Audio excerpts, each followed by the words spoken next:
साथियों, महाबोधि महाविहार मुक्ति आंदोलन ये बिहार का आंदोलन नहीं है, बल्कि ये देशव्यापी आंदोलन बन चुका है। और आदरणीय भंते जी, विनयाचार्य जी ने जो अपील किया है 12 तारीख को तथागत बुद्ध के जयंती के अवसर पर 12 लाख लोगों को बोध गया में निमंत्रण दिया गया। जो टेम्पल एक्ट है 1949, वो क्या है? वो एक काला कानून है। ब्रिटिशों का जब राज था तब तथाकथित आजादी का आंदोलन चलाने वाले गांधी, नेहरू के लोग ब्रिटिशों के कानून को काला कानून कहते थे। और केवल काला कानून नहीं कहते थे, तो जो देश को गुलाम बनाते हैं ऐसे कानून को जलाते भी थे। भारत का संविधान 1950 में बना और भारत के संविधान में यह लिखा हुआ है कि संविधान की जो मूल भावना है, मूल प्रेरणा है, उसके खिलाफ अगर पुराने कोई कानून है तो ऐसे कानून को रद्द घोषित कर दिया जाता है। तो भारत के संविधान ने हमें धार्मिक अधिकार दिए हैं, मगर हमारा धार्मिक अधिकार छीनने का काम बीटी एक्ट 1949 कर रहा है। इस एक्ट में कलम नंबर 2, धारा नंबर 2 में लिखा हुआ है कि जो शैववादी पुरोहित ब्राह्मण होगा, महंत ब्राह्मण, वो बाय बर्थ बीटीएमसी का यानी बोध गया मैनेजमेंट टेम्पल कमेटी का सदस्य रहे, बाय बर्थ रहे। इसकी अगर सही ढंग से व्याख्या करो तो जिन्होंने बौद्ध भिक्षुओं का कत्लेआम किया, शंकराचार्य के अनुयायी लोग बोध गया के मालिक घोषित कर दिए गए। कलम धारा नंबर 10 में थी, वो कमेटी का शॉर्ट नाम बोध गया टेम्पल मैनेजमेंट कमेटी।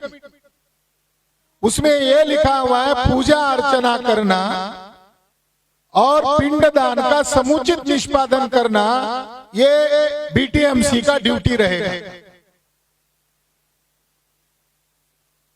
मैंने वहां के कर्मचारी को थोड़ा पूछा कि इस साल कितना पिंडदान करने लोग आए थे और कितना पैसा लगा था, लागत कितना लगा था और ये पैसा किसने दिया था। तो उस कर्मचारी ने मुझे कहा कि मेरा नाम मत बताइए, मैं आपको ओरिजिनल आंकड़ा बताता हूँ। 4.5 लाख लोग आए थे और सारा पैसा बोध गया मैनेजमेंट कमेटी का, भारत सरकार का, बिहार सरकार का लगा। यानी एक्ट में जो लिखा हुआ है वही अमल कर रहे हैं। जो ज्ञान स्थली है, उस ज्ञान स्थली का ये घिनौना अपमान है।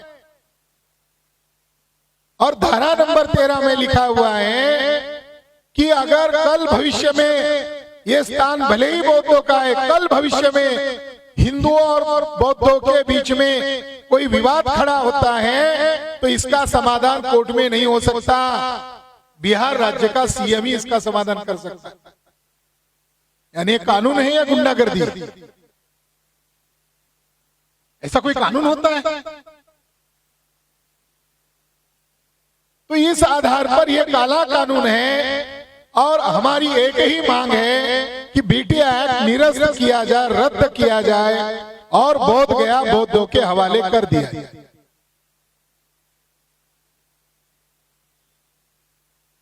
2019 में क्या हुआ? 2019 में एक फैसला आया जिसका नाम है राम जन्मभूमि अयोध्या मंदिर मस्जिद का विवाद का फैसला। 5 जजेस थे और उन 5 जजेस में से जस्टिस गोगोई का आरएसएस के मोहन भागवत के द्वारा ब्लैकमेल किया गया सर न्यायाधीश का। हो सकता है कि आरएसएस के लोगों ने ही उस महिला को उसके ऊपर आरोप लगाने के लिए कहा हो सकता है, ज्यादा संभावना है। उस महिला ने सर न्यायाधीश के ऊपर आरोप लगाया कि इन्होंने मेरा सेक्सुअल हैरेसमेंट किया, सर न्यायाधीश के ऊपर, वकील महिला ने। जांच बिठाई गई, जस्टिस पटनायक के द्वारा महिला की जांच की गई और दूसरे जज थे जस्टिस बोबड़े, उनके द्वारा सर न्यायाधीश की जांच कराई। मगर अभी तक जांच में क्या पता चला ये न्यायपालिका सरकार नहीं बता रही है। जस्टिस पटनायक ने उस महिला को निर्दोष घोषित कर दिया और जस्टिस बोबड़े ने, जो आरएसएस के खानदानी कार्यकर्ता हैं, उन्होंने जस्टिस गोगोई को निर्दोष घोषित कर दिया। अभी तक पता नहीं चल रहा है दोषी कौन है। 1200 पृष्ठों का जजमेंट दिया गया और जिसमें यह कहा गया आस्था और श्रद्धा के बुनियाद पर राम का जन्म कॉर्नर में नहीं हुआ बल्कि मस्जिद के बीचों बीच हुआ। देखिए भारत में न्यायपालिका कितनी भ्रष्ट हो गई है कि न्यायपालिका के जजेस को खरीदा गया, बख्शिश के तौर पर गोगोई को राज्यसभा का सीट दिया गया और दूसरा जो जज था वो बाद में सर न्यायाधीश बना, चंद्रचूड़, वो पुणे के पेशवा के खानदान के हैं, जाति से ब्राह्मण हैं, और वो पुणे में जाकर उन्होंने कहा रिटायर्ड होने के पहले कि रात को मेरी राम के साथ मीटिंग होती थी, कभी 1 घंटा चलती थी, कभी 2-2 घंटा चलती थी, और राम मुझे रात को बता देते थे और कल मैं कोर्ट में आकर वही बोल देता था। सर न्यायाधीश।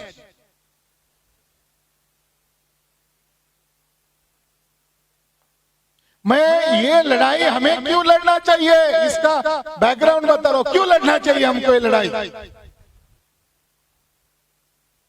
2.77 एकड़ एरिया का विवाद का मामला था, मुस्लिम पार्टी को दूसरी जगह दी गई और मुसलमान उसमें संतुष्ट हो गए और 2.77 एकड़ एरिया का जगह ब्राह्मण्स लोगों को दिया और अब वो जगह 108 एकड़ एरिया की हो गई है, जिसके अंदर सम्राट अशोक के द्वारा बनाए गए 4 स्तूपाज हैं और वो स्तूपा को जेसीबी लगाकर तोड़कर राम मंदिर खड़ा किया जा रहा है। हम क्यों नहीं लड़ेंगे अगर हमारे आंखों के सामने साकेत के ऊपर नाजायज कब्जा किया जा रहा है, तो हम क्यों नहीं बोलेंगे।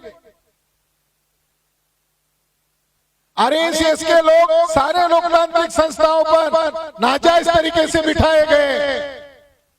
आर्लेकर नामक गोवा का एक ब्राह्मण बिहार राज्य का गवर्नर के तौर पर नियुक्त किया गया और 6-7 महीने पहले जिसके ऊपर आरोप है 22 जगह बम ब्लास्ट करने के, इंद्रेश कुमार उसका नाम है, उसको लेकर गवर्नर वहां गए बोध गया में और वहां भाषण में कहा इंद्रेश जी इसको दुनिया के लोग बोध गया कहते हैं, ये बोध गया नहीं है, ये शिव मंदिर है। कौन कह रहा है? गवर्नर कह रहा है, राज्यपाल कह रहा है। उन्होंने मर्यादा को छोड़ दिया, वो भूल गए कि वो राज्यपाल है। अभी वो केरला राज्य में गए, आर्लेकर, वहां संजय मिश्रा नामक ब्राह्मण डेली घंटा बजाता और कहता है शिव मंदिर है।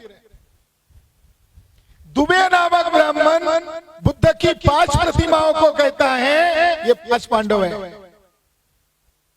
तारा देवी को कहता है ये द्रौपदी है और ये 5 पांडव को बुद्ध के साथ जोड़कर प्रमोट किया जा रहा है। ये कितना घिनौना अपमान है।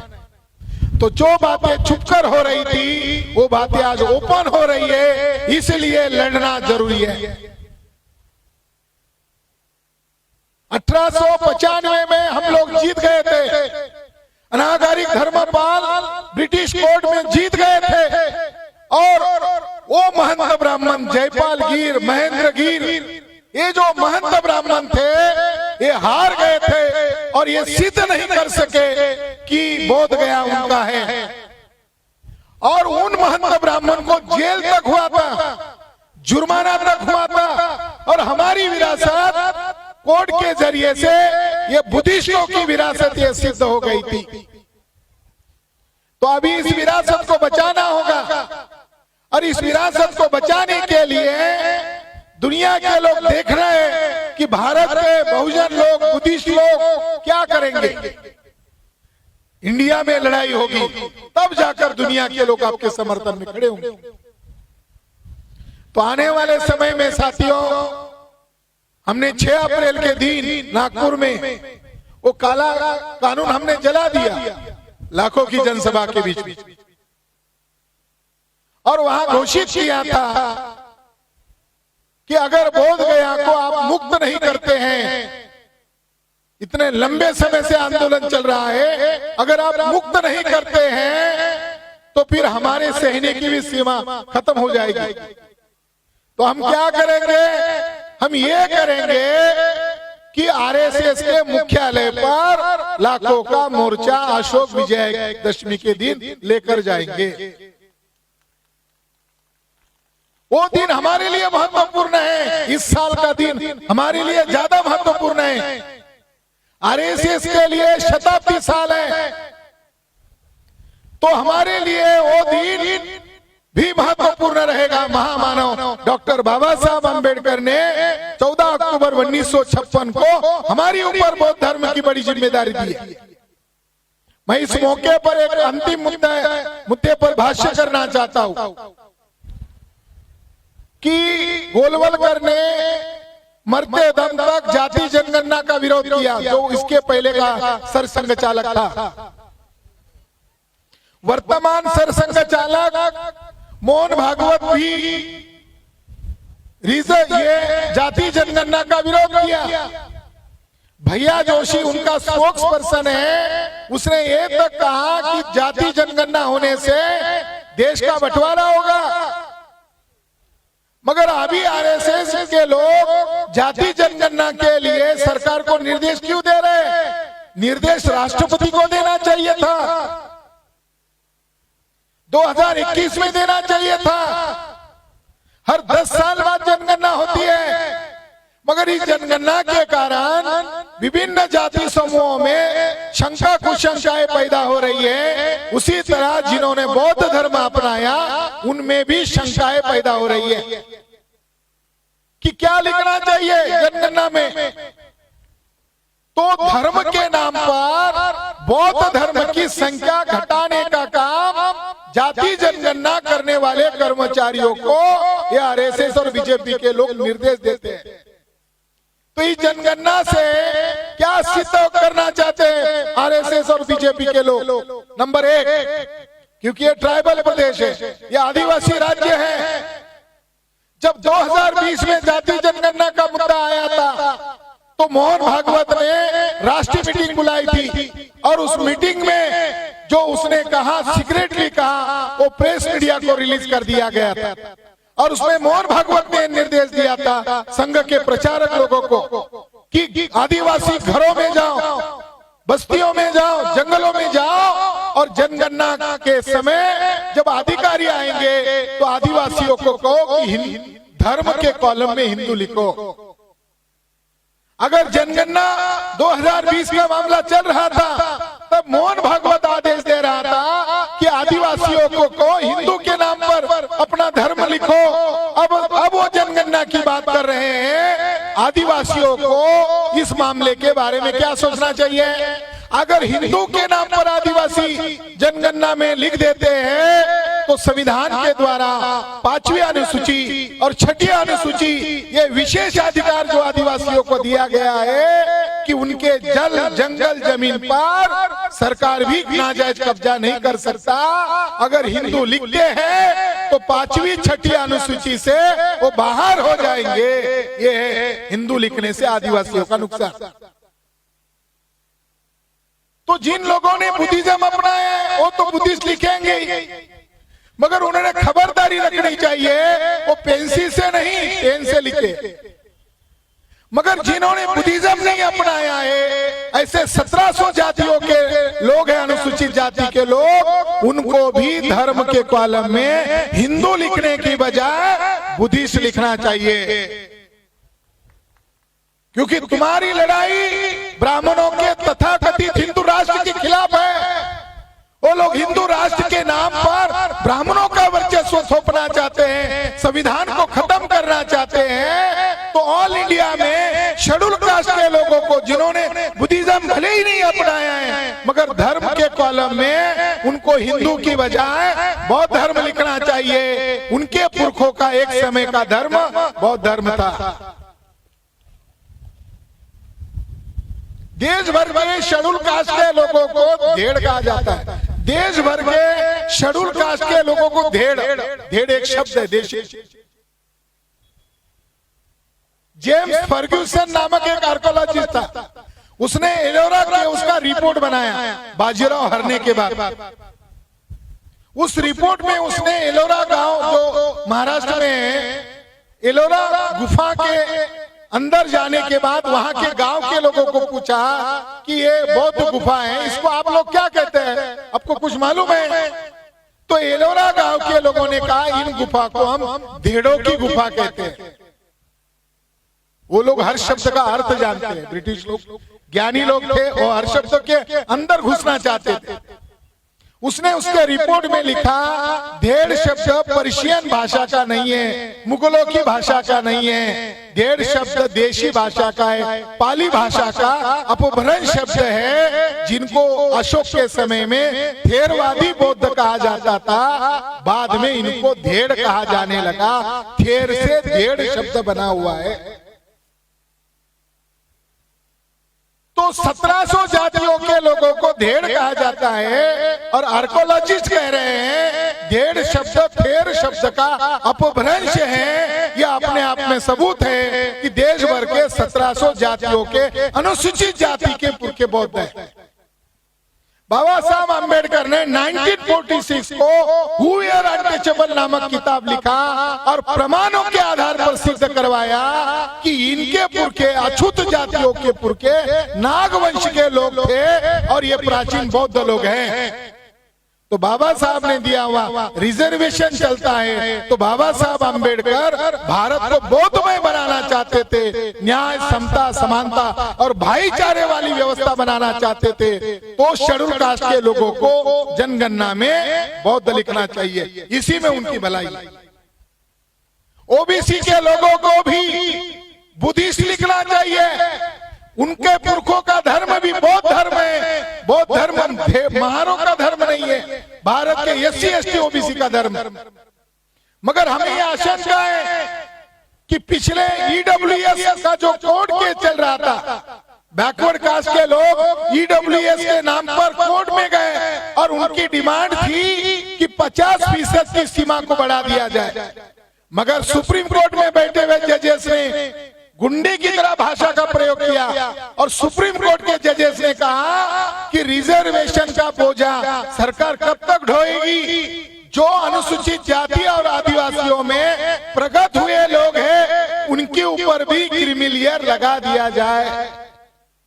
अगर उस सुप्रीम कोर्ट के गुंडागर्दी वाले भाषा को अगर वर्तमान जनगणना के आदेश देने वाले बीजेपी के मंसूबे के आधार पर अगर देखा जाए, तो ये अर्थ निकल सकता है उनके दिमाग से कि वो जनगणना तो कर लेंगे और अनुसूचित जाति और जनजाति के ऊपर भी क्रिमिनल ईयर थोपना चाहते हैं। इसलिए बीजेपी की नजर से जनगणना करने का मतलब अनुसूचित जाति और जनजातियों को रिजर्वेशन की लिस्ट से बाहर करने का प्लान है। तो इस देश में SC ST OBC को बौद्ध धर्म की तरफ अंगुली निर्देश बाबा साहब अम्बेडकर ने किया था, उसके लिए आग्रही होना चाहिए। साथियों, इस मौके पर छत्तीसगढ़ के लोगों को मैं बताना चाहता हूँ कि लड़ाई होने वाली है, आर पार की लड़ाई होने वाली है और हमें उस लड़ाई के लिए तैयार रहना होगा। ब्राह्मण हिंदुत्व के नाम पर ब्राह्मणत्व थोप रहे। हिंदू रामायण में नहीं मिलता हिंदू शब्द, महाभारत में नहीं मिलता, गीता में नहीं मिलता, पुराण में नहीं मिलता। स्वामी दयानंद सरस्वती है गुजरात का ब्राह्मण, उसने सत्यार्थ प्रकाश नामक किताब में पृष्ठ संख्या 81 पर लिखा, हे आर्य ब्राह्मणों, तुम अपने आप को हिंदू मत कहो, हिंदू मुगल मुसलमानों के द्वारा दी हुई गाली है। और उसका अर्थ बताया, हिंदू का मतलब काला, चोर, डाकू, गुलाम, नीच, छली, कपटी। तो ब्राह्मण लोग जो है, हिंदू ब्राह्मण संख्या में 3.5% है, अल्पसंख्य है। तो अपनी अल्पसंख्य जमात को बचाने के लिए हिंदू आवरण का इस्तेमाल कर रहा है और इस देश में लोकतंत्र को खत्म करने का साजिश कर रहा है। इसलिए ब्राह्मणवाद के खिलाफ अगर कोई विचारधारा लड़ सकती है तो फुले शो अम्बेडकर की विचारधारा है, शाक्य मुनि तथागत बुद्ध की विचारधारा है। और इस विचारधारा से ही देश को बचाया जा सकता है। यही इस मौके पर मैं संदेश देता हूँ। हम सभी लोग 12 मई को बोध गया में मिलेंगे और वहाँ अंतिम फैसला करेंगे। नमो बुद्धाय, जय भीम।